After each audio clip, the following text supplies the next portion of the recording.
This is McCook's Mr. Bill. It's an honor to have you here.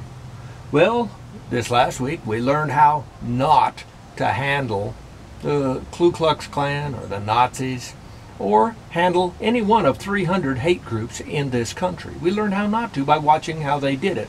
Throwing bricks at them and cursing them is not the answer. It never was and never will be. With that in mind, though, reminds me of an old preacher.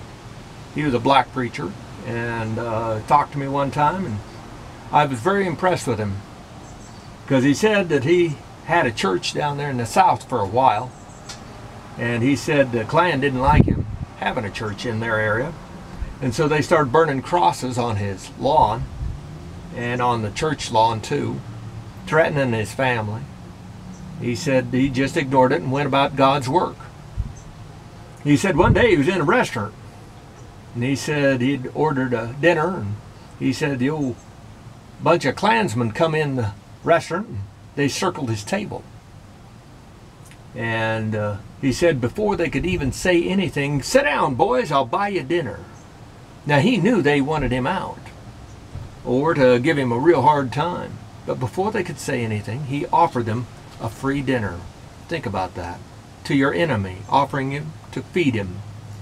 Well, they refused, of course, and his dinner came, and there was a fried chicken sitting in front of him then. And so the leader of the group, he said, what you're going to do to that chicken, what you're going to do to that chicken, we're going to do to you. So the black preacher, he just picked up a piece of chicken and gave it a big old kiss. Gave it a big old kiss.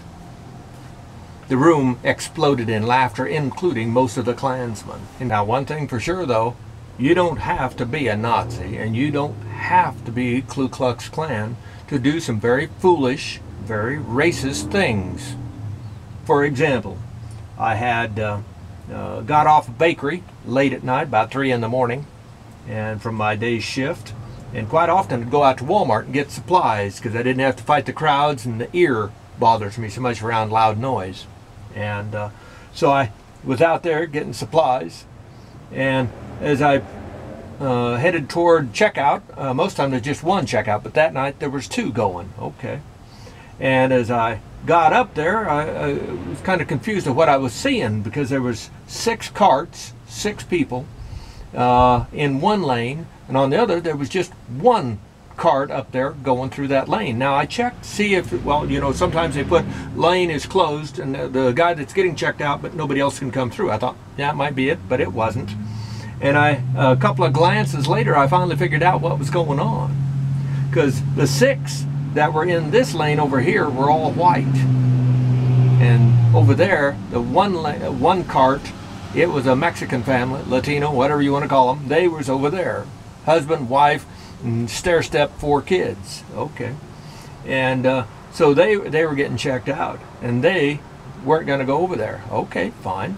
So I didn't have a problem though. So I pushed my cart on up there, and the Mexican gentleman looked back sheepishly, you know, kind of nervously, and I just smiled and nodded my head at him, and he nodded back, still apprehensive of what might happen. And he got checked out of there, and they left. I got checked out, and by that time a couple others on the other lane had got checked out and were outside already. And I headed out the door then and headed toward my car. One of them was pushing his cart back to the cart lot, if you will. And so as he walked by me, he said, "Mr. Bill, I didn't know you was a Mexican lover." I just laughed. I said, "I've been called a lot worse than that." But I said, "I do my very best every day to follow the Lord." Who are you following? Who are you following? Yeah, you don't have to throw bricks, and you don't have to scream and curse. No. You can beat the devil or anyone that follows him a lot easier than that.